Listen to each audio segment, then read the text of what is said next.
Yes, I'd be happy to donate art for whatever you guys might find it useful for anytime. Oh, the jacket! This is made by Billy Bowers. It's a scandal. An artist named Billy Bowers. I don't know. I think like the Roman Catholic back in the day. And so he cuts things out of like Star magazine, like magazines. I think they right? The original one cut out of magazine and incorporated right in there. Yes.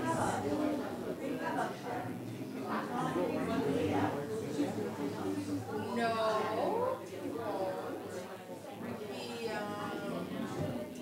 He usually has stuff at really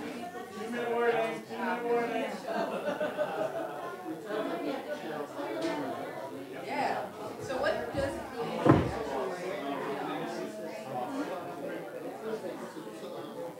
So what he actually gets in the frame. So underneath it all, the reason it's so heavy, underneath it all is an actual blanket, right? So he doesn't have to like figure out the sewing very much. Hey there.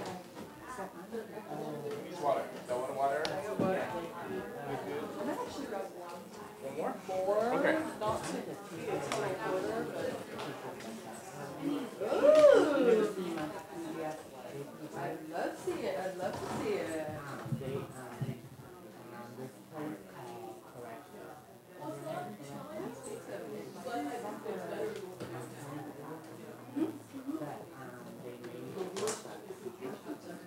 Your ink is beautiful. So gorgeous. Oh, you already have one? I do. Okay. There. Dude, I got some. You're good. So thirsty. Well, I can print that print on a t-shirt for you if you decide to like it. Yeah, if you brought a t-shirt to class. So I know it's you, I can have it. I get to be Janet Jackson. You know, I project so well. I don't think. Well, if you'd like to be recorded. Oh, you're recording. Thank you for letting me know that. And is everybody good with And I being will use recorded? it. Yep. I'm fine with being recorded. Sorry to change you up. No. Yeah, if we do an online posting kind of situation, we'll loop back around and Makes make sense. sure that you really thought about it and said yes. Because Reid brought his camera and we were like, shit, there's a camera, let's do it.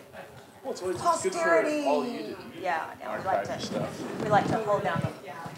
we like to hold down the piece of history that we create. You know?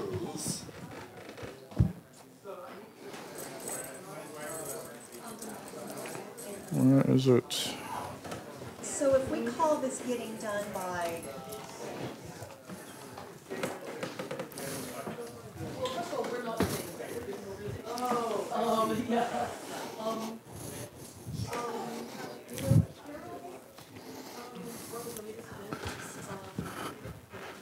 It's not showing up on my. Oh, there it is. I'm live now.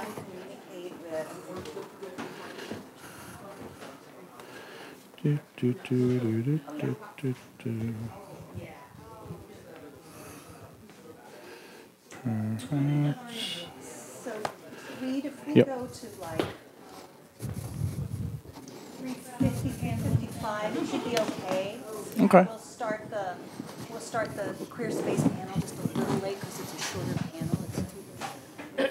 Yeah. It's rather than 4, so I will be right back. I'm not asleep.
I'm in my chair, Reid. Sorry. Do you want to announce? Do you want to introduce the panel, and then I'll introduce the panelists? That sounds like a fabulous idea. So one of the things that we wanted to do when we sent out the net of people that we considered to be brainiacs to participate in the panels and conversations today was to get the RSVPs of the people who could be there and then create panels around them. And this sex and history idea emerged out of that wonderful idea. So we have people who are coming at the sex history of San Francisco in a variety of ways. Some are writing books based on it. Some just thought about it when they were growing up until they were old enough to move here and stuff like that. So we're going to look at some snapshot times in San Francisco's history that we are still living the effects of in the present day. And Reid Mihalko is our able moderator. Everyone. Hello, everyone. Hi. So just because I'm a little bit of a social media nerd, for our due diligence, today it's hashtag Sex Culture Expo.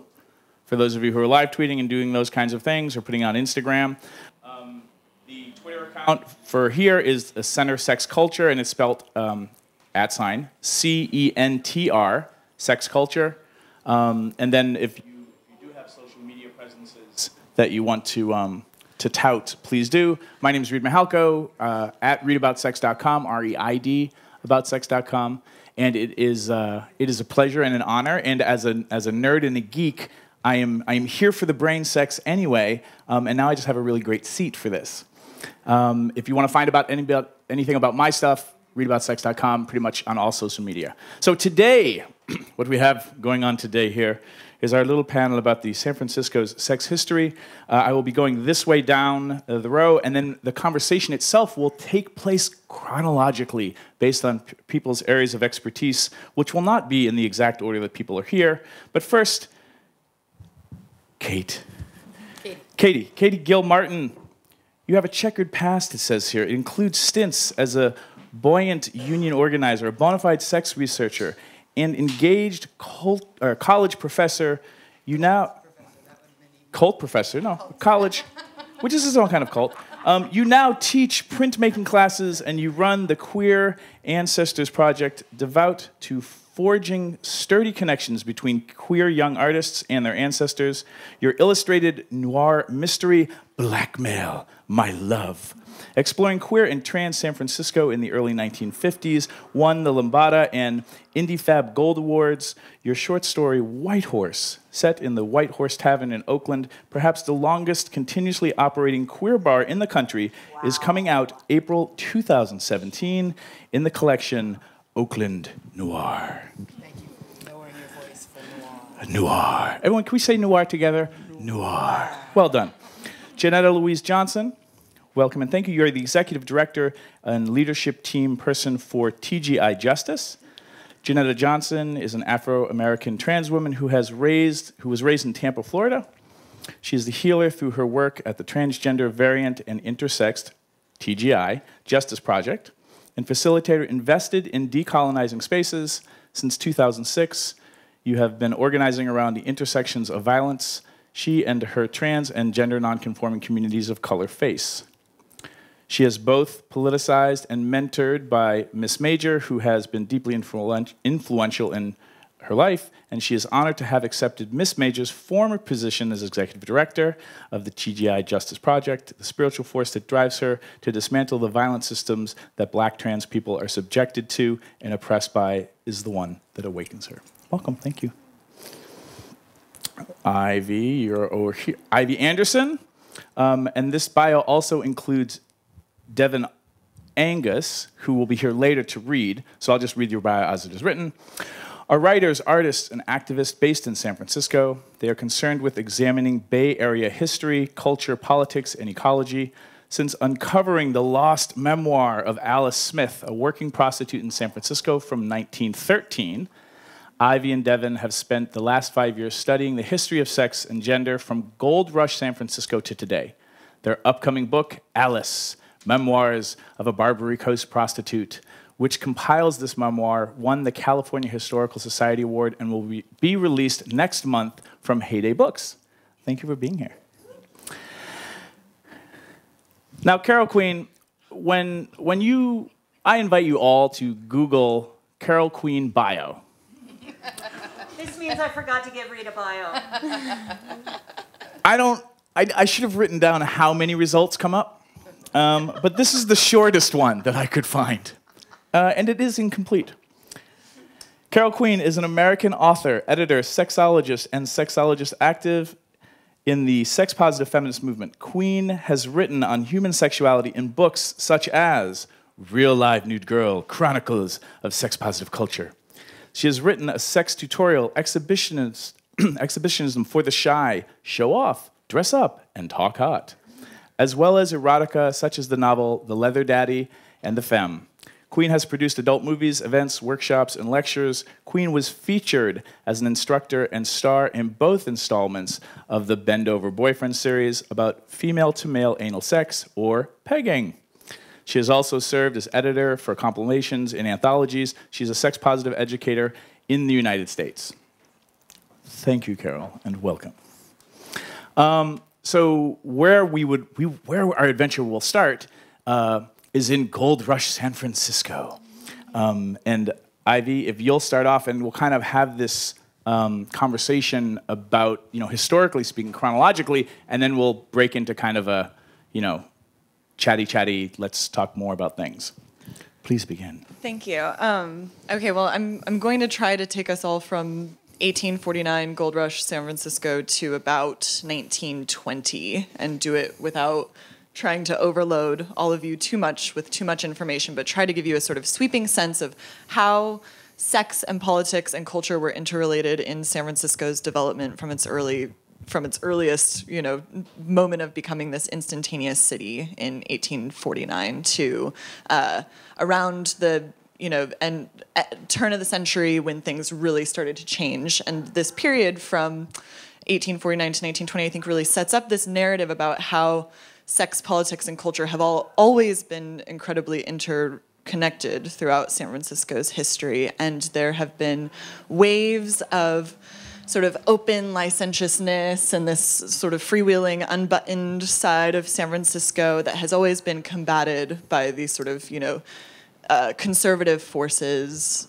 and the two have been in constant antagony against one another, even since San Francisco's very earliest beginnings.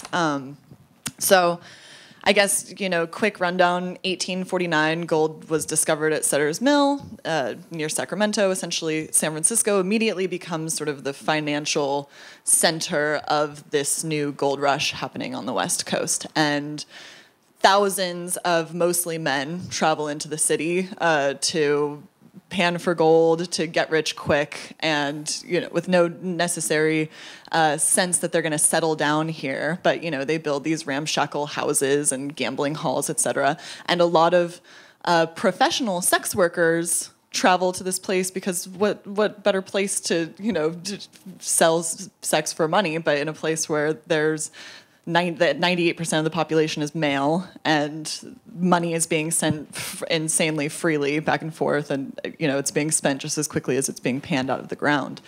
So you have this immediate sex culture that develops here in San Francisco, where I think 98% of the women who came to San Francisco were sex workers from the very first. And what's really fascinating about this time is that there were these insane concepts of gender roles in America in that era, where men and women were seen as being literally complementary, and that society could not function without an interbalance between the two. And the idea was that men were naturally, inherently made for the public sphere of politics and finance, business, etc., and that women had this like domesticating force that would tame the sort of brutish nature of men and give them spiritual guidance, essentially. And this concept wasn't just it was ingrained philosophically into people, where people literally looked at women as the tamers of men, and men being these like holders of power, and that men couldn't even successfully wield this power without the taming influence of women. And so, interestingly enough, in Gold Rush San Francisco, these sex workers actually were able to amass a certain amount of sort of social propriety, and they were seen as they were a hot commodity, not just for the services that they could perform, but they were a hot commodity because they were women, and women were necessary for these men to even engage in the sort of business relationships that they were trying to. And so in the earliest era of San Francisco, from 1849 to about 1851 or 52, prostitutes were treated with respect. Men would, doff their hats to them on the streets. They would take them out to fine restaurants and not be scorned at. And but this shifted fairly quickly due to a shift in the labor of nature and the nature of labor in San Francisco, which is essentially around 1852. You no longer were panning for gold. Most of the gold that was just accessible in the rivers and the topsoil was already gone, and they needed to construct huge mining operations where they would take these massive hoses and just hose down entire mountainsides and then collect the gold out of that. So it wasn't like this individual gold miner coming out with a pickaxe any longer. They needed mass conglomerations for manufacturing industry in order to get the rest of the gold out. And so businesses, banks, this more legitimized sort of side of finance and business started settling in San Francisco. And along with that came proper women and proper families and people starting to settle down and create like a real sort of political structure in San Francisco, which before had just been so ramshackle. And immediately when you see that, you see these women's groups start to organize against the sex workers and the prostitutes, and you see just a shift in how prostitutes are seen and discussed in society, from being, like I said, these sort of revered and accepted sort of queens of the city to suddenly, once again, being placed underground and being forced underground. And there was still this concept that sex work was what they called a necessary evil, that sacrificing some women to the sexual desires of men would protect the rest of the women from the brutish, uncontrollable urges of men. And so they created these segregated vice districts, and they existed all across the country. And San Francisco's was one of the most notorious, and it was called the Barbary Coast. And that was literally an area where if you were a sex worker, you could do your business there openly, and theoretically, you wouldn't be hassled by the police. But of course, come on, they were constantly hassled by the police, being shaken down for money, etc. But it was a zone where people knew that they could go, and they could go to a brothel into a quasi-legal space that was run by a madame and by the women, essentially, who had worked their way up through the industry to their own positions of power. And it was a functioning system in that way for a long time. But the Barbary Coast was slowly encroached upon, essentially, by this more legitimized business district of the downtown Market Street area, shopping malls and such, and banks, etc. And as that happened, and as this sort of, suddenly people became less comfortable that these legitimate families, these legitimate family people who were coming to San Francisco, and business people were suddenly realized that, or believed that, the existence of this vice district was then hindering, their ability to.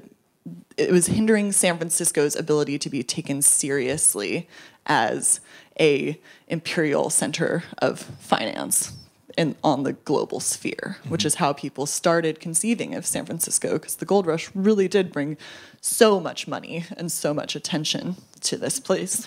And just real quick, the Barbary Coast itself, in today's San Francisco, where would that be located, or where was it located?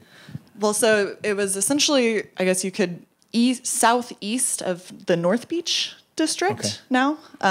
It's bounded by Broadway, Kearny. I always forget the sort of easternmost commercial street, bordering on Chinatown, and North Beach, essentially. Okay, thank you. Yes. And the heart of it was Pacific Street, which they called Terrific Pacific Street, which is where the biggest and the most illustrious of the gambling halls and brothels were, you know, the ones with the big shiny flashing lights and stuff like that that you can still see in photographs today. And now if you walk down Pacific Street, it's a shell of that. There's not a trace of that memory left.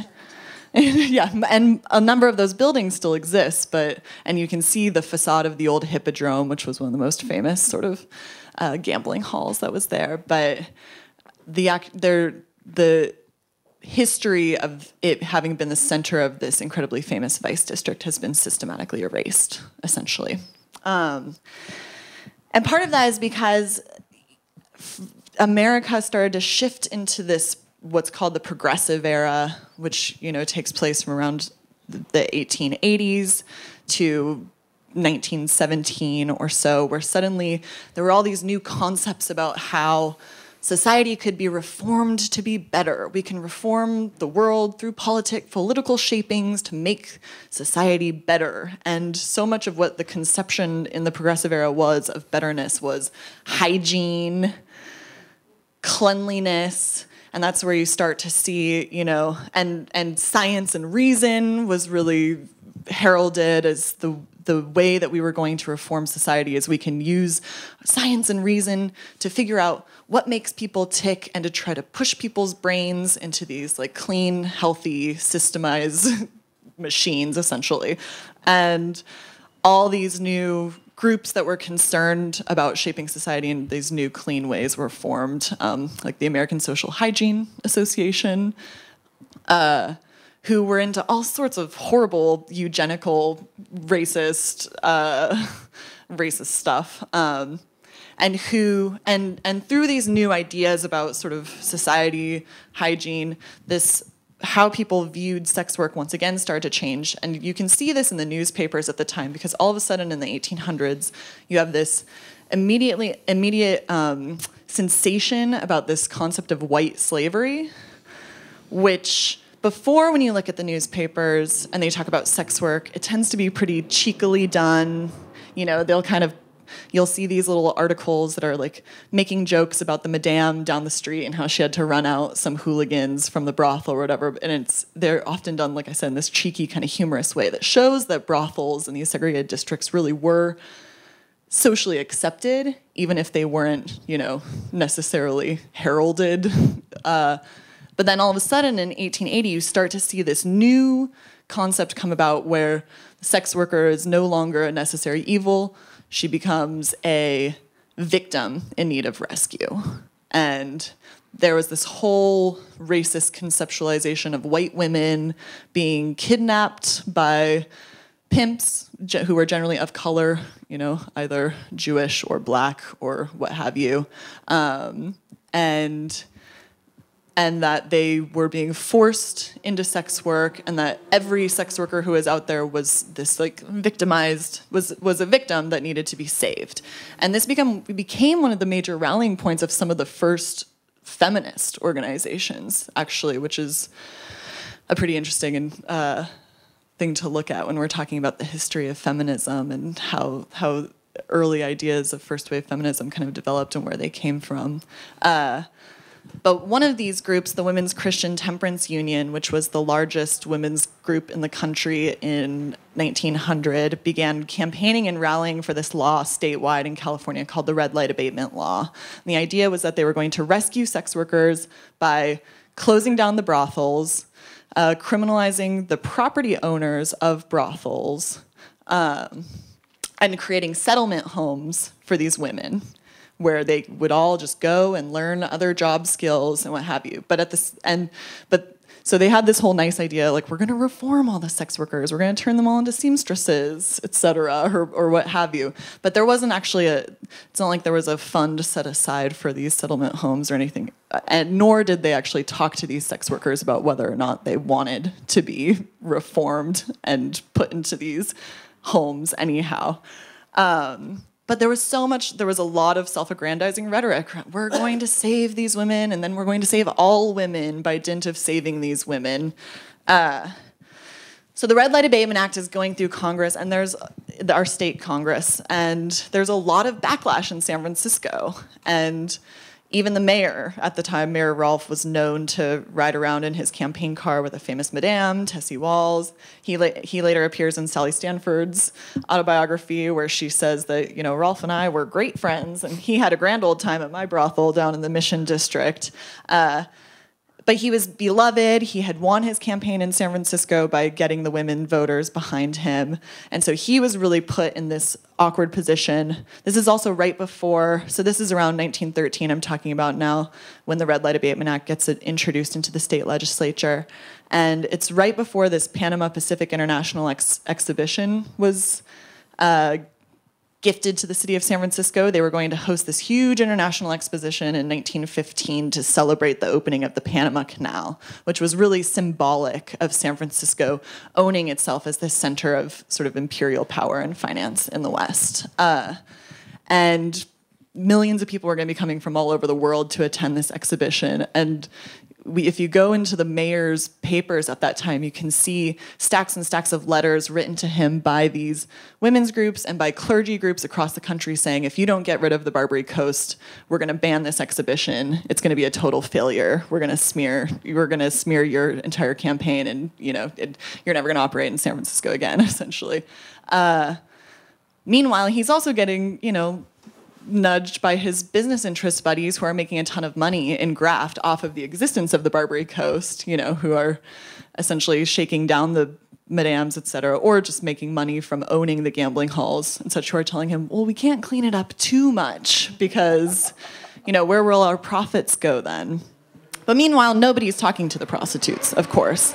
And sort of, I guess, to tell you how I've come to study all of this and come to learn all of this is because my partner, Devin Angus, and I found in one particular newspaper in San Francisco at the time, the San Francisco Bulletin, which was run by this kind of oddball radical named Fremont Older. He began as a sort of muckraking, crusading yellow journalist, racist, he wanted every gambler to be put in prison. He was a totally despicable man and used his paper for all sorts of despicable purposes. But then for some reason later in his life had this strange existential turnaround where suddenly he decided that he wanted to use his paper as a tool for social change by offering it as a podium to people from disadvantaged communities, essentially. And he started with prisoners and actually was able to incite a number of prison reforms in the state of California by offering up his paper as a venue for these prisoners to tell their stories about their time in prison and their lives as what led them into criminality, et cetera. And in his autobiography, Fremont Older's autobiography, he just mentions in one line, oh yeah, and then there was this time that we had let a prostitute tell her story too. And so we were like, wait, what is this? We have to find this thing. And it turns out it was right when this Red Light Abatement Act debate was happening, and all the other newspapers in the city were just putting out horrible, exposés of these, damaged women being raped in these cages and how we have to shut this down. And Fremont Older was like, whoa. Have you actually talked to any of these sex workers about what their lives are like? Have you actually asked them if they want the brothels to be closed? All you are, you guys are journalists. You guys are newspaper editors. What do you know about this lifestyle? What do I know about this lifestyle? And that's his opening editorial before leading into having this woman tell her story is, I have to let her tell her story because I can't make any judgments about what to do about this prostitution problem. And her story, she takes kind of a middling political stance, but what was one of the most amazing aspects of this discovery is that as her memoir was being published in daily serialized installments, the paper claims that they received 4,000 letters from other people. And we have access to about 400 of those that were published in the paper. And half of those 400 letters are from self-proclaimed sex workers, either active or past sex workers. And so we uncovered suddenly, 200 hidden voices. And when you hear some of these letters, which we'll actually read later, it's incredible how, many of these concepts that were brought up in the last panel about, what do we need to do about sex and gender in politics today, were being discussed by these women in 1913. Concepts that we associate with like third wave feminism being discussed in 1913. And then there are a couple women who write in who are like, I'm trapped in a horrible dungeon and I hate my life and can't believe I'm here and I'm just gonna have to go kill myself because sex work is the worst thing that ever happened to me, or what have you, and there are women who say that we're never gonna solve this, or like, please do, take me into one of these settlement houses, I want it. But far and wide, the majority of the voices say, we will never move into your settlement house, you're never gonna reform sex in San Francisco. You're never going to nobody's ever going to stop going to brothels, ever. And if you close down the brothels, all that's going to happen is sex work is going to scatter across the city, and it's going to be even more challenging to regulate, or what have you. And that's exactly what happened, basically. The Red Light Abatement Act passed. The Barbary Coast was slowly shut down in a series of stages, with kind of the final death knell happening in 1917, which another thing through our research we uncovered may have also been around the time of one of the first sex worker rights protests in modern American history, which in 1917 there was an announcement made by the San Francisco chief of police who said, okay, ladies, we're finally shutting it down. You got to pack up your stuff and go elsewhere, or we're going to evict you all on Valentine's Day, basically. And cold, so cold. And on January 17th, hundreds of these women self-organized to march on the church of this Reverend Paul Smith, who is one of the most vocal advocates for dismantling the brothel system. And they marched into his church, and they all sat down in the pews, and they demanded him to answer their questions, which were, if you want to kick us out, where are we going to go? How are we going to make a living wage doing anything other than that when, a laundry worker makes only $6 a week, which is the equivalent of like $25 a week in today's money? What are we going to do? And he essentially had no answers for them. And they all went home that night and packed up their things, and then 2 weeks later were kicked out. And like I said, all that ended up happening is the industry scattered. It was no longer centered in the Barbary Coast. Suddenly, brothels started popping up in what's now today's Tenderloin, in the Soma district, in the Mission, on the waterfront, and all these other just more underground zones of vice cropped up all around San Francisco. And anyhow, what my final point that I'll make, which I think will lead into sort of what Katie's going to talk about, is that one of the great ironies of this story is that many of the greatest campaigners for the closure of the Barbary Coast were these clergymen in the North Beach traditional Italian Catholic district who were saying, we can't stand that our women have to walk through the Barbary Coast in order to get to the downtown shopping district. We need to protect these women from this horrible vice district, this industry.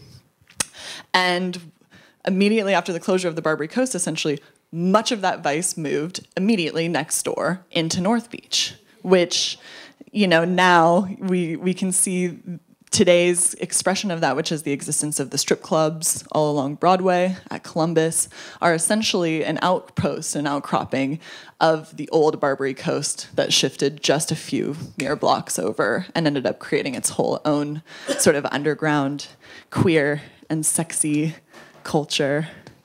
Yeah, thanks. Awesome. Thank you, Ivy. Yay, thank you, Ivy. That was so interesting. So now take us to the 1950s. Now we go Paint to the the picture. 1950s. Noir. Thank you. So I'm going to start actually late 40s or mid 40s.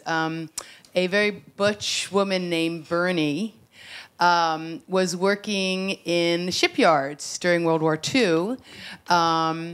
And Bernie was headed home one night and had her, her lunch pail and her work cap and her work jacket, and was standing on the corner.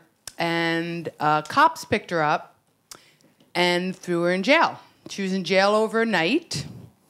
She was arrested for vagrancy, despite, as I said, she had her lunch pail and her work cap and all of that. And the next morning, she was sentenced to 6 months in prison, sentence suspended on condition she leave Vallejo. This was at Mare Island Naval Base. Sentence suspended on condition she leave California within 24 hours. So Bernie hightailed it out of California and went back to Wyoming, where a little while later she drove from one small isolated town to another at night, dead drunk, on the wrong side of the road as a suicide attempt. And fortunately, because it was such an isolated area, she didn't meet anyone else on the wrong side of the road and survived to tell me her story. So I interviewed 40 or so lesbians who were living in the 40s and 50s about their lives, and their stories have really haunted me since. And what was so powerful and also, I think, compelling for me about the 50s is that it is such a paradoxical era.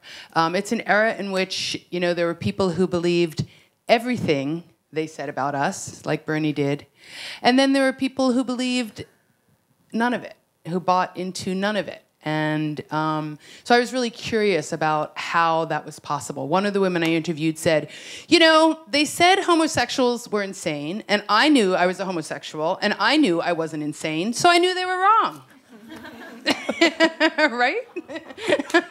So I ended up writing my novel, which is back there on the table, called Blackmail My Love, in part because I wanted to explore this. How is this possible that you know, there were such paradoxical experiences. The 1950s, you know, the McCarthy era, the pervert inquiry. I mean, it was nationally known as the pervert inquiry. Gender roles were, you know, as conservative and enforced as, you know, I think they'd ever been.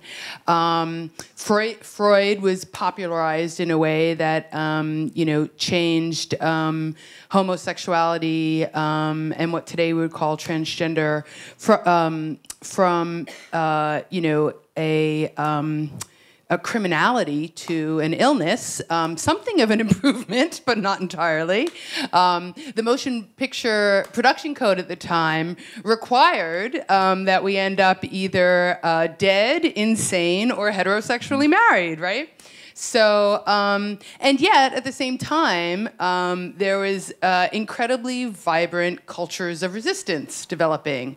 And there were, you know, a lot of our fabulous queer slang comes from the era. Phrases like friends of Dorothy, which I'd love to tell you the story about if you don't know, but I don't know if we have time for that. And lots of our drag culture comes from that era. So, and there were incredibly rich bar life, even though every time you went out to a queer bar, you were risking, you know, arrest, you know, publication of your name, your address, because they could do that then. Your name, your address, your employer's name in the newspaper the next day, and yet people went out to the bars. So, is this, for me, it's just a really fascinating era of, you know, extreme repression and yet super vibrant and creative resistance. And so here in San Francisco, interestingly enough, in 1951, there was a bohemian bar in North Beach called the Black Cat.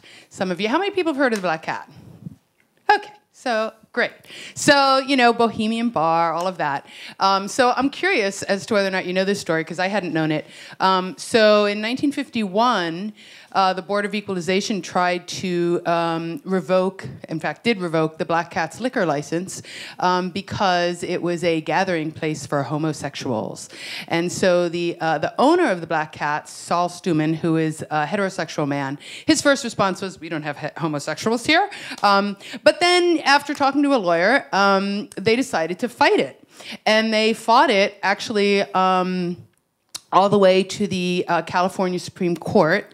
and they won. They won the right for homosexuals to gather in public places as long as no illegal activity was going on. And I love the way the court thing unfolded, because the decision, the California Supreme Court decision, was based on an Oklahoma Supreme Court decision, which said that, in fact, it is not illegal to serve prostitutes food or drink or provide them with lodging as long as no illegal activity is going on, because sex workers are in fact human beings, and therefore it is legal to serve them. So the California Supreme Court said, well, sex workers are human beings, and therefore it's legal to serve them. So homosexuals are human beings, and therefore it's legal to serve them. So suddenly in 1951, it took a few years, 52, 53, 54, there was this incredible flowering in the North Beach area of queer bar cultures.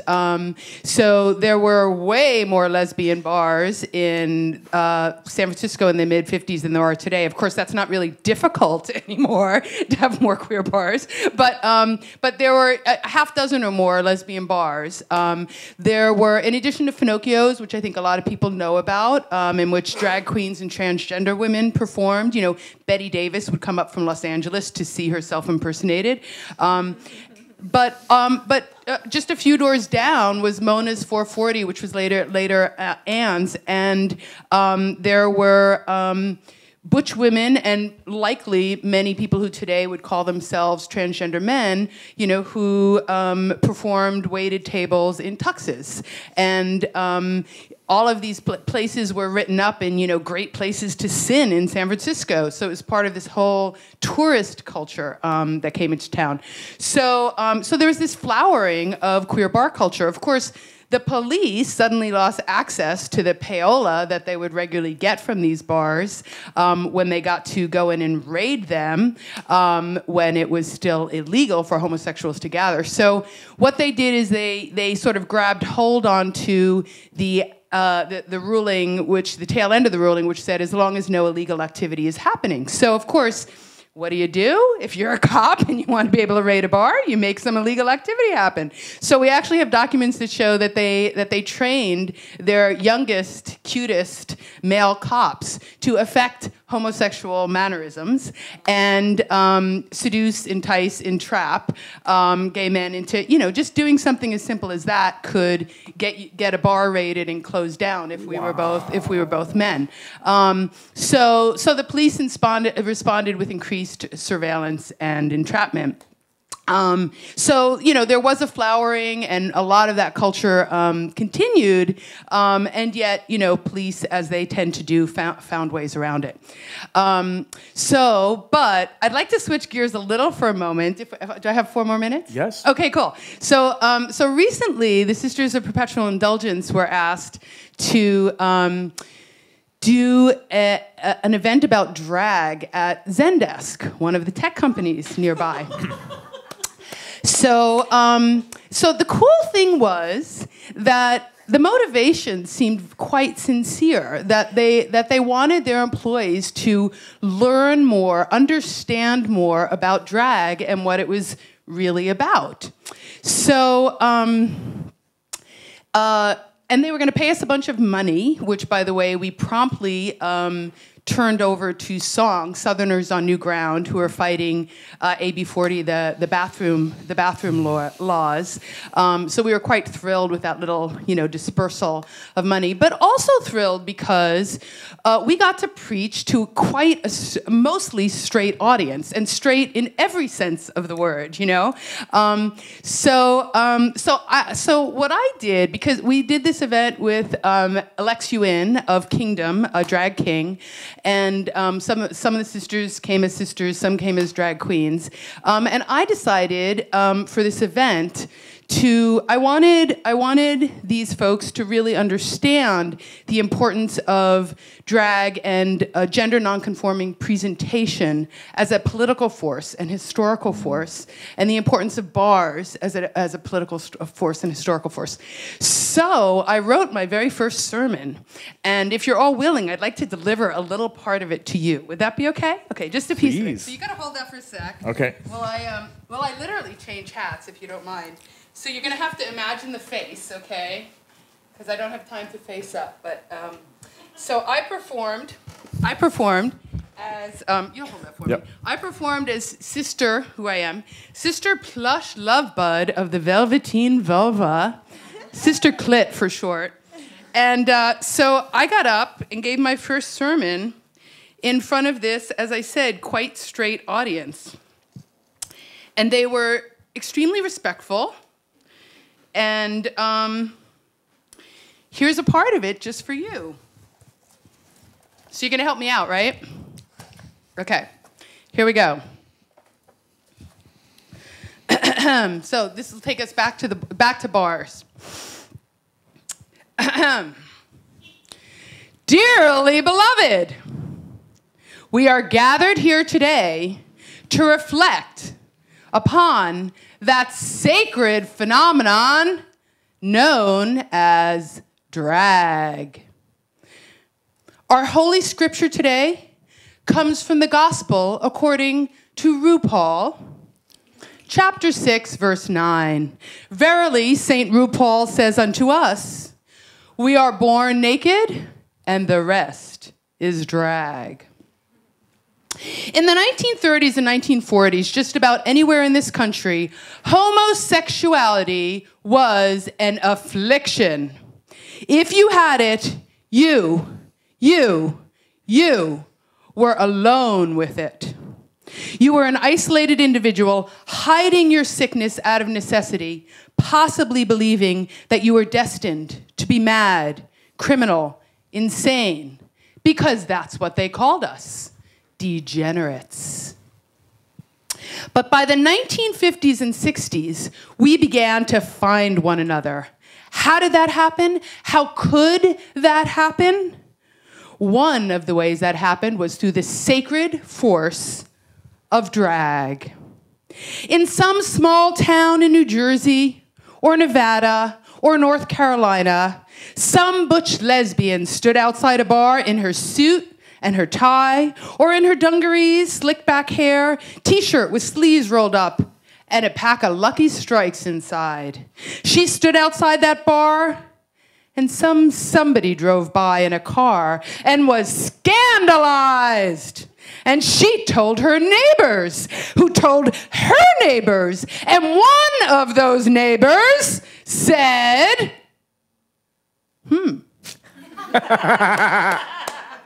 One of those neighbors stole down to that bar late one Saturday night to see that butch lesbian. And one of those neighbors said, that's me too.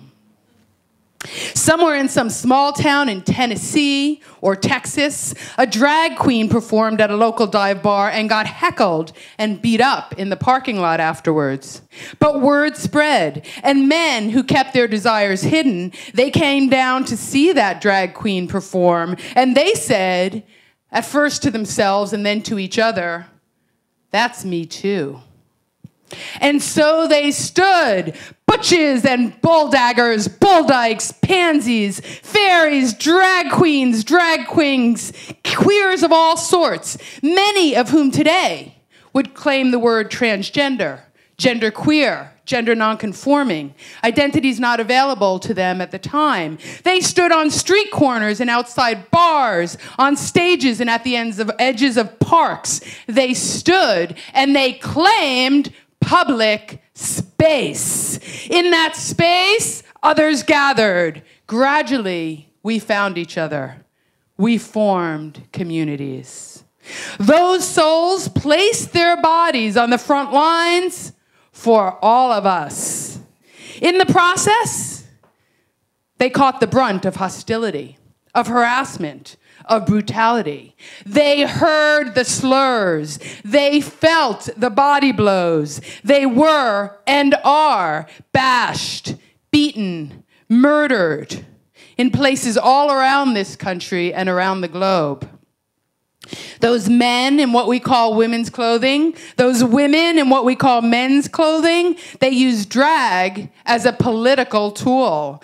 They took us from being isolated individuals destined to madness, to being communities destined to claim our place at the table.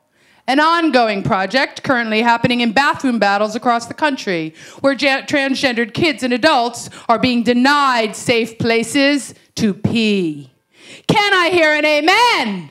Amen. Can I hear an a woman? A woman. Can I hear an all the others? And all the others. Thank you. Thank you for that. And then, Janetta, something happened in 1966. Bring us back. Well, I'm going to talk a little bit about the culture of trans women back in the late 60s and early 70s up until the 80s. And I'm very fortunate that I have an opportunity to know Cookie and what is it? And Cookie, Tamara Chang, and Marilyn, who are trans women that are in their 80s. And I'm always interested to know about our trans culture, particularly as it comes to sex work and working the streets and surviving. And like people mentioned, back in that time, we were queens and drag queens. We were not using any words such as transsexuals. And we usually found a place that was mostly dive bars that didn't receive a lot of our dive restaurants, our different places that didn't receive a lot of business, and a lot of us would frequent there.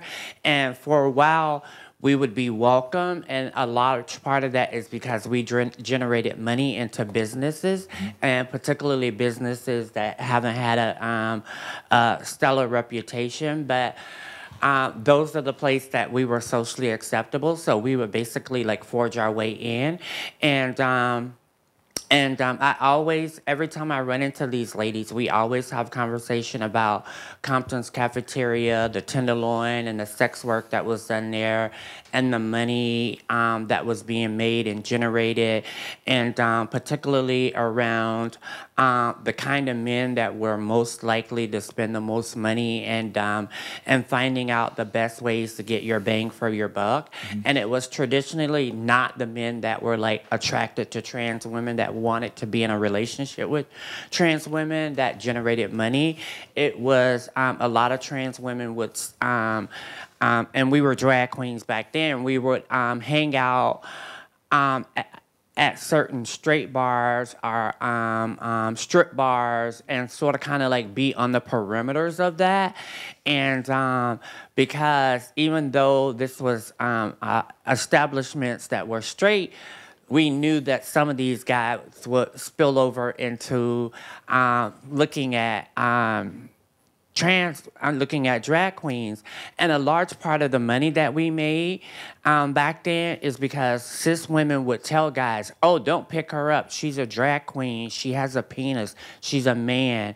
And that would really pique their interest. I mean, and even though sometimes their initial response would be like freaked out, but eventually that would pique their interest. And that's where most of our money was generated, by finding men that were like completely heterosexually identified, married, kids, white picket fence, and also, I know from my experience, it was just like when the Canadians come in, there was a lot of money being generated during that time, because they would give you all their American money, and when that's gone, they would give you all their Canadian money. And what was the exchange rate back then? You know what? I don't know, but I know we used to get that money and we just put it up. We have we would just get that money and put it up. It was just different money, and it wasn't until we discovered that we could take it to the currency exchange that we started like getting that money. And a large part of the work that we were forced to do is to learn how to pickpocket and learn how to flat back in a way that men didn't, because some areas men knew we were trans, some areas they didn't, but because we had to survive, we had to manage how to have sex with men and them not know that we're transsexual. And we had a very strategic way of doing that, and we would call it serving pussy. Because sometimes you were in a situation where you had to serve pussy. So basically you had to get up in the car with a man and trick him and be able to flex your body and move your body in a way to where you're having sex with a man and he does not know you're transsexual. And that was an art that we learned for our survival. And but a lot of the women enjoyed the nightlife, the lights, and all that stuff, and it was fun and exciting. But there was also a lot of trauma that came with that, and we all did the best that we could to sort of kind of like keep our spirits up. And I don't think back then we didn't exactly organize. We met and we had some conversations, and we talked about the nights before. We talked about the Johns. We talked about who was safe, who wasn't safe. We were talking about spots that we deemed like good places to go and make money. Like somebody might just discover that on that corner over there, you can make lots of money, and then eventually everybody will flock to the places where we could make money, because sometimes there was so many queens around, you had to sort of kind of like venture out in order to make money, because everybody was clustered in one area. And that kind of plays a part where also where a lot of the trans women would go to Gene Compton's cafeteria, because a lot of times people would circle the block, and because it was a glass window, basically people would drive by and give you the signal that you're interested, and then sometimes you would walk into, a lot of times we had to walk down side streets to be picked up because of visibility. A lot of people didn't want to be seen picking up a drag queen, or so we would have to like walk, like if we were standing on this corner and somebody came and they gave us the signal, we would like walk halfway down the block to meet them down there. And it was all, sometimes it would be situations where you'd have to duck, but I think the most money we made was based on people telling other people that we were drag queens, and because a lot of people didn't know, a lot of people didn't understand it. You know, people have their desires and their fantasies, and then to see it right there, and that would. You could distinguish between who was more secretive and who wasn't, and the more secretive you are, the more you had to pay. And those are the prospects that girls really, really love. That guys that had so much shame around it, because they generally paid for their privacy and their discretion. And but I was saying that I don't think we really organized. I think we just had some conversation, and it always got to the point where it was just the right people at the right time that have had the previous right conversations, to where it's like, fuck this shit. I'm tired. You know, motherfuckers keep, you know, disrespecting us, and that's when the shit would hit the fan. And a lot of it was from anger of a lot of the discrimination we've experienced. And it's kind of, it would be like trans women would get arrested with cis women, and then it would always be with cis women, it's like, oh, you're too nice to be out here. You're too sweet. If you weren't a prostitute, I'd marry you. Why don't you get off the street? Da-da-da. And they just throw our ass in a goddamn paddy wagon head first, and ride around and just ride us around at night. I mean, ride us around all night till they're finished on their shift. So it's just like usually the first person that is in the paddy wagon is all bumped up and bruised up, because they would do all these, like they would drive in ways that would be very harmful, and there was no seat belts or anything like that. So we would just be rolling in the paddy wagon, and that was also my experience in coming out as a trans woman in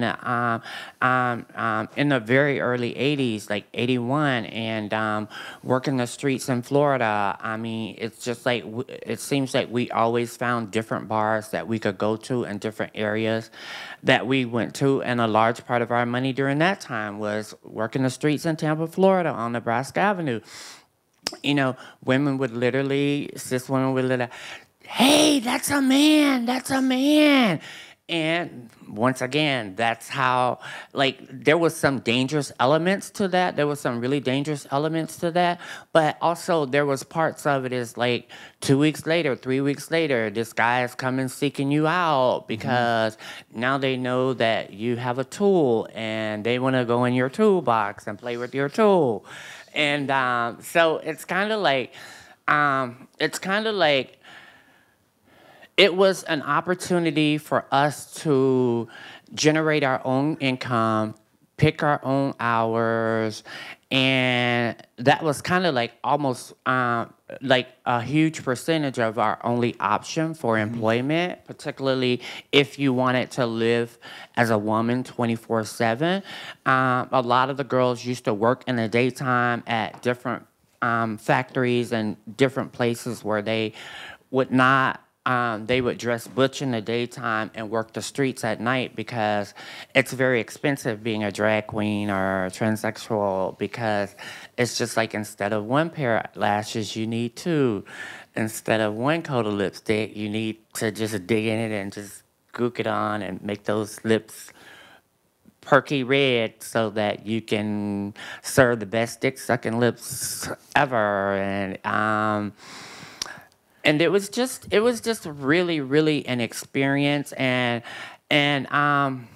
every time I run into Marilyn and Cookie, they always share with me stuff about the bars that were popping back then, and like the Blue and Gold and the Red Rose and all these different bars that they had back then that trans people frequent, and that's where we met and talked about the streets and the danger and stuff like that we experienced. But there also are some really, really beautiful and significant times that we all got together and celebrated different things. And was that when the cafeteria riots happened? That was during the time when the cafeteria riots happened. And can you say a little bit about that?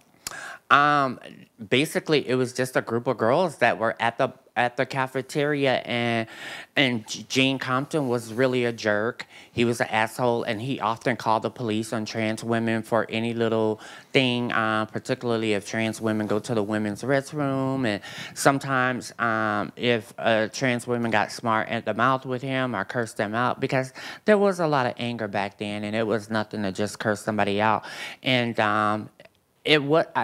from what I understand from the girls that I often talk with, it's not like they organized and that night they were going to go to the cafeteria and this is what we were going to do. It's just that so happened some girls that had some conversations over the years and throughout the time that it was just enough of them that they got fed up and they all looked at each other, and when one snapped, they all snapped. And that's a way that we have not. We don't organize in that way today. We basically, I don't think it was exactly organizing. It was just basically just fed up and frustrated with the poor treatment of trans women, particularly sex workers trying to survive and needing to make money for their rent, and also being able to maintain that appearance so that they can continue to make, so that we can continue to make money, you know? And then what happened after the riots? Like, how did it shake out?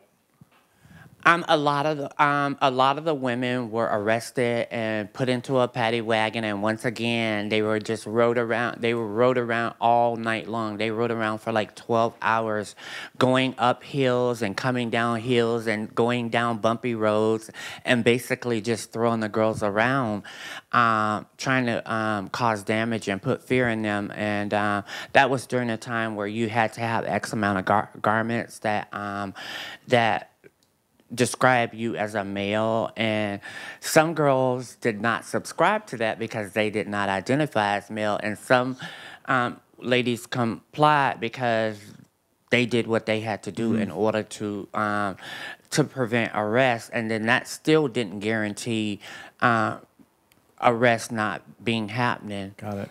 Thank you for that.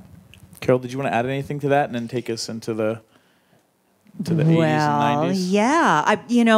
When I hear these stories, one of the things that is really striking me is the sort of layered experiences of sexuality and social change in the 50s and 60s, because we've got the end of World War II. One of the reasons that there were so many homosexuals in San Francisco to go to the bars had to do with the fact that San Francisco was a mustering out place on the West Coast from World War II. So a lot of the people who had gotten used to being in same-sex contexts militarily kind of never left. They didn't go back home to the farm necessarily, and or not until they were driven back to Wyoming from these contingencies, this homophobia and the gender phobia that was going on. And there were also a group in North Beach in the 1940s and early 1950s of anti-war progressives that sort of became one part of the heart of the Beat generation. And one of the things that was going on with the Beats was a reevaluation of social norms, sharing North Beach with queer folks. There were sort of new ways of evaluating sex and sexuality, monogamy, propriety, and that was part of the fertile ground out of which the hippie movement and the radical movements of the 1960s, hippies, some were part of the radical movements and some were maybe not so much, but some were privatized. But by the early 1960s, we've got in San Francisco what we would now probably call sex communes, Carista in particular being one that I'm thinking of. We've got the group of ministers and other humans of the cloth, various cloths, coming together to form society, the Society for Religion and the Homosexual, which derived out of Glide and Glide Church that still exists in the Tenderloin, and their night ministers program that sent people like Ted McElvenna, of the guy who co-founded the Institute for Advanced Study of Human Sexuality. Those guys would go around and be of social and spiritual support to everybody who was on the streets in the Tenderloin at night. So sex workers, queens and trans women and so forth, drug users too. And that sort of moved into a connection with, by the time we're celebrating the Summer of Love, group of people who created an organization called the Sexual Freedom League, which was a precursor organization in some ways to San Francisco sex information. Mm-hmm. They also, which started in 1973, they also, the Sexual Freedom League, created the first Pride Parade in San Francisco in, I think, 1968, which was not just LGBT pride, it was a sexual freedom parade that then the queers kind of adopted and went, oh, we'll do this every year for the rest of our lives, which, as you know now, having just lived through a June in San Francisco, has in fact come to pass. Although in the 1980s, the liquor companies got involved and started sponsoring things, so things got even bigger. When I was first in San Francisco in 1977 as an adult, young adult, the Pride Parade included tons of politicized drag queens, some of whom carried signs that said U.S. out of San Francisco. And I have to say, I cannot disagree with them. The other riot thing that happened in the 1960s, besides the Compton's cafeteria, was that the guys from the Society for Religion and the Homosexual heard from the queens and the gay community about how much homophobia and transphobia there was in the police department, and they heard that at the New Year's Eve drag ball that was expected to attract as many cops practically as queer people, that they would go and stand witness, and they went, the ministers and rabbis went and stood in a line at California Hall after all the queers had gone inside to have a big party. And when the cops showed up, the ministers got washed down the front steps of California Hall with a fire hose. So that kind of activism that went on in the 1960s and continued into the 1970s is one reason that when HIV hit San Francisco, there was more infrastructure in this city that was able to step up to help make space for what became termed the San Francisco model of HIV education and care than was readily deployable in any other city. This model of community activism and people within the community of San Francisco who weren't necessarily LGBT, but kind of got it, kind of were allies. We saw that in the medical field with HIV, as well as in other places in the social service world. That was sort of why all that was deployable here more quickly than it may have been in some other cities around the country. So I'm here batting cleanup, clearly. I'm not telling you as many tales and going into as much detail as our other panelists, but I wanted to bring it a little closer to the end of the 20th century to illustrate that the remarkable organizing and community building that each of these other stories represented had its effects not just on the communities in question, but in a more overarching way. And the final thing that I think I want to say about this is, we haven't said anything really about kink, but the early 1970s also saw the leather community or kink community that was associated largely with the gay men's community and that had begun really emerging with motorcycle clubs and certain bars and stuff in San Francisco as early as the late 1950s, early 1960s. And in fact, with motorcycle clubs even earlier than that, finally found its coeducational moment in the person of Cynthia Slater, who died of HIV disease in the early 1990s. But Cynthia Slater came along and was pals with, and in fact playmates in some cases, with some of the gay and bi men who played in the leather scene in San Francisco. And she helped to make the scene all gendered. And so the leather world in San Francisco really flowered in the 1970s. There were things going on before that time, but really flowered in the 1970s, so that by the time the 80s came around, one of the ways that the San Francisco model of HIV care was able to step up and say, we've got you. As my old friend, the sex surrogate Stephen Brown used to say, if you only have one way that you like to have sex, if you have to give up that one way that you like to have sex because of HIV fear and because to stay safe, you're kind of screwed sexually. But if you have a lot of ways that you like to have sex, you've got more space to move in. I don't think he said space to move in, but that's what he meant, I think. And so the leather world was a place where people who are worried about insertive sex found erotic space and new kinds of ways to play, and really became part of the safer sex space, although it wasn't intended to be that initially, I don't think.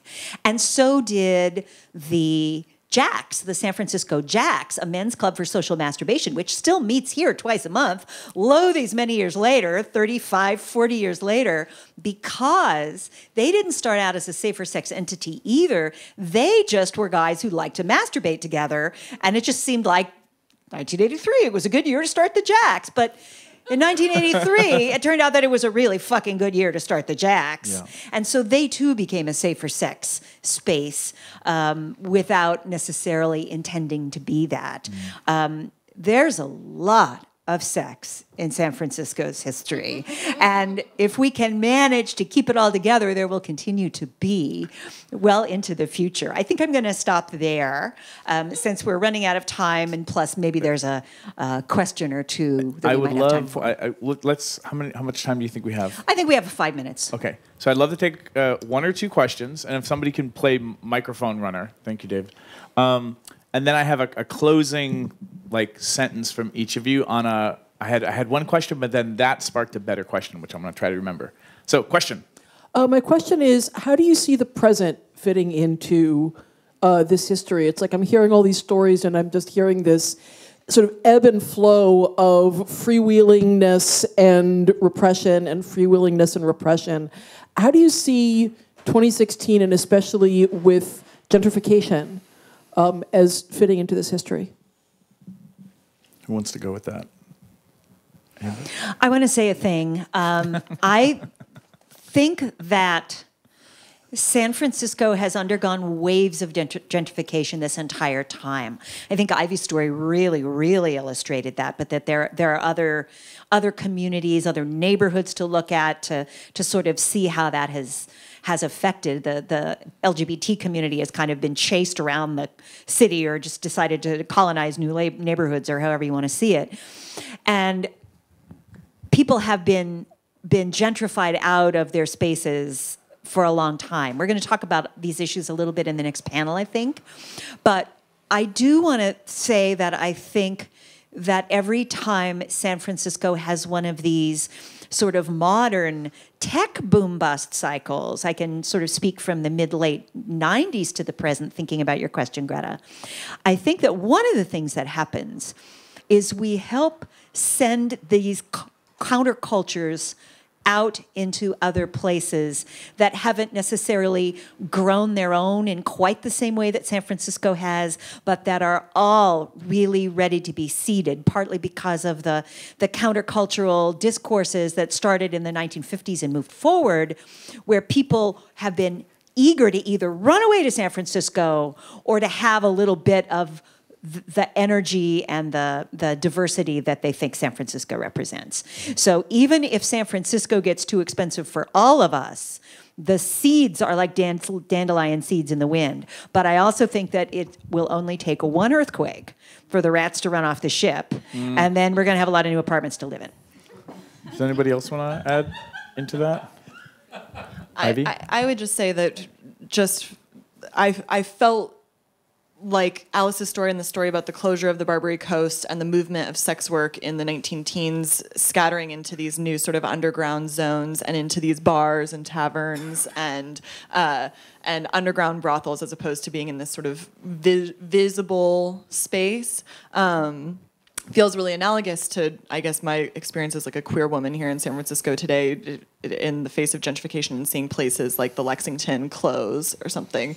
But then knowing that community still manages to exist in different spaces, and that we've always existed in the underground, and therefore we are pretty skilled at navigating these underground networks, and like you said, it might not mean that it's necessarily in San Francisco any longer.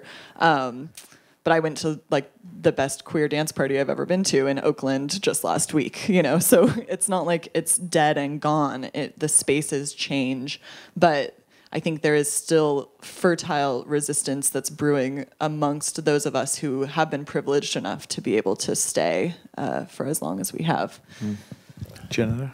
I think the thing that came up for me is during those times in the late 70s, early 80s, a lot of trans women, in order for us to survive and make money or make extra money, there was a lot of risk-taking, and particularly with silicone and getting illegal pumping parties and all that stuff, which has caused a lot of damage to a lot of trans women during that era. And I think more so today that we're a little bit more safer, and we find safer venues to have the body alterations done. And also, it's just like a lot of times when people come to San Francisco, a lot of trans women flock to San Francisco thinking it's the be-all all, but a lot of them are very, very surprised that there's no trans bars here in San Francisco. There's one trans bar here in San Francisco, which is Diva, and a lot of different people aren't welcome at Divas to do sex work. I mean, they prioritize certain groups, but we've found safer avenues and venues to do our sex work and ways of being creative in terms of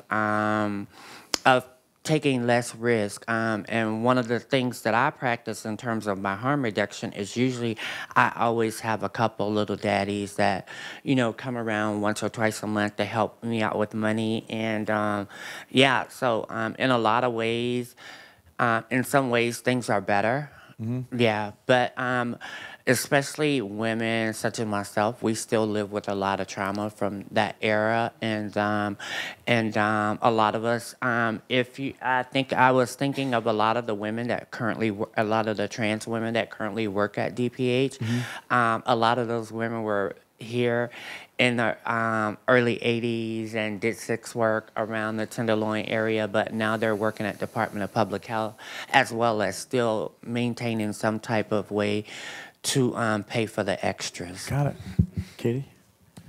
I guess one of the things that I've been struck by hearing in the panel is how, like, even in the 50s, a lot of people, if someone else was talking to you about the 50s, they would have talked about the Mattachine Society and the Daughters of Blightus and the organizations.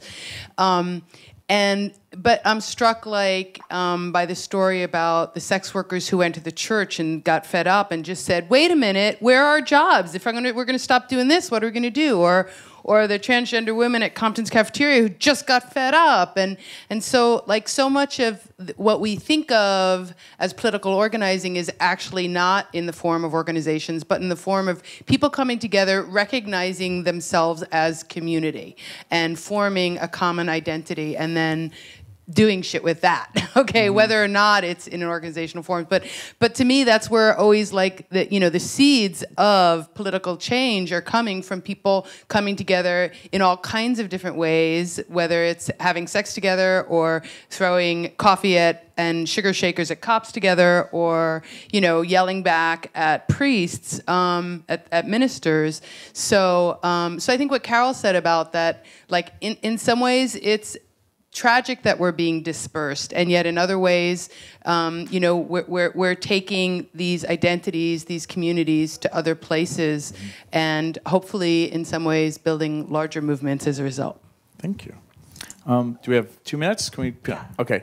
So we're recording this, and one of the intentions is to get it out, you know, on YouTube, so that people who weren't here can watch it. If with the historical geekery that you each have, and there's somebody who's never been to San Francisco, they're watching this in whatever town or whatever country they're in, if you had a bit of advice for them in a sentence or two, because we only have like 2 more minutes, what would you want to say to them who are watching? I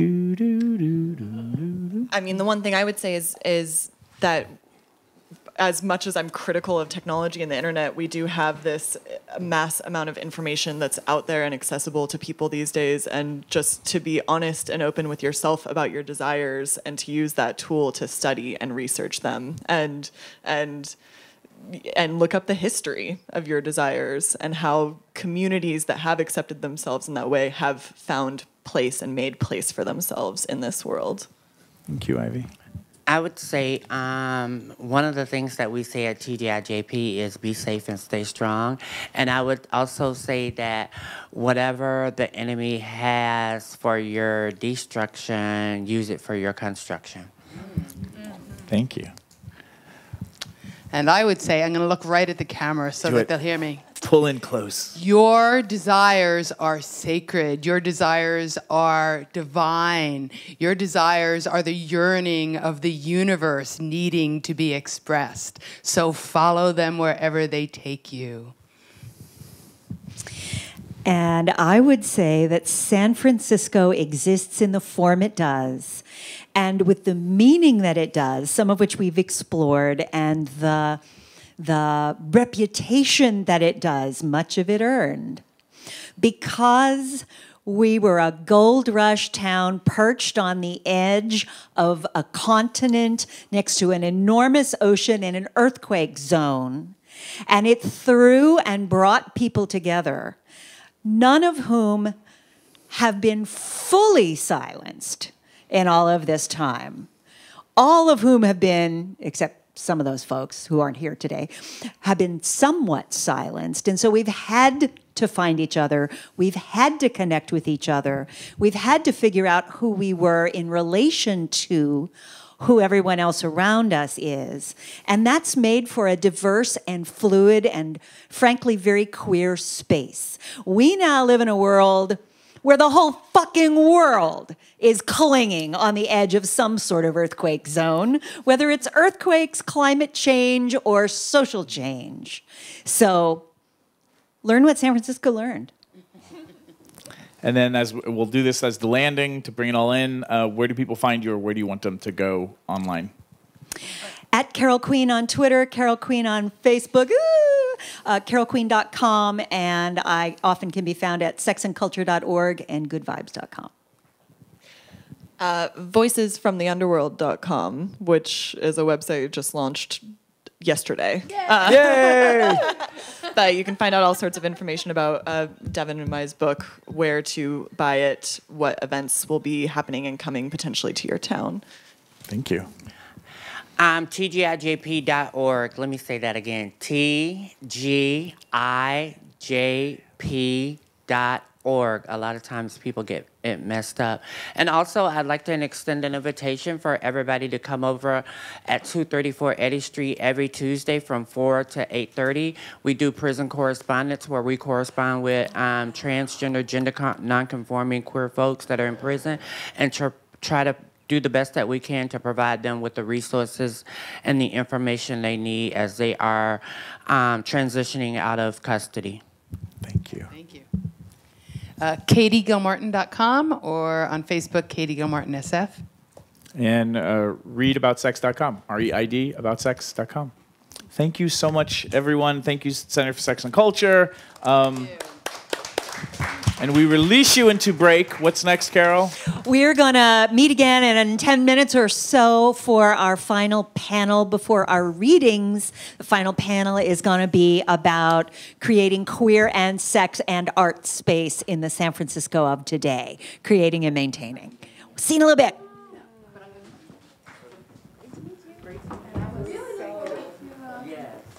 Carol, do you want to? Thank you. Carol. Carol, can we do a picture together? And some of my students are Photo op. so be sure to let them know about that. I know they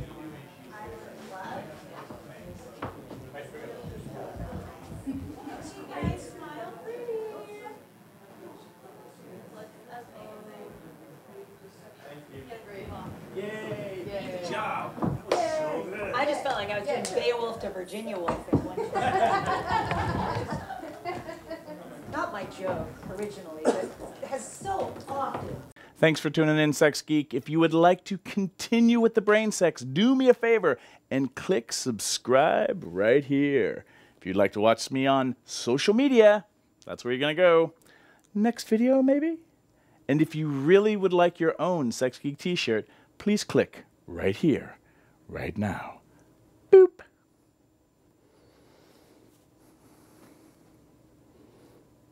No, really, like...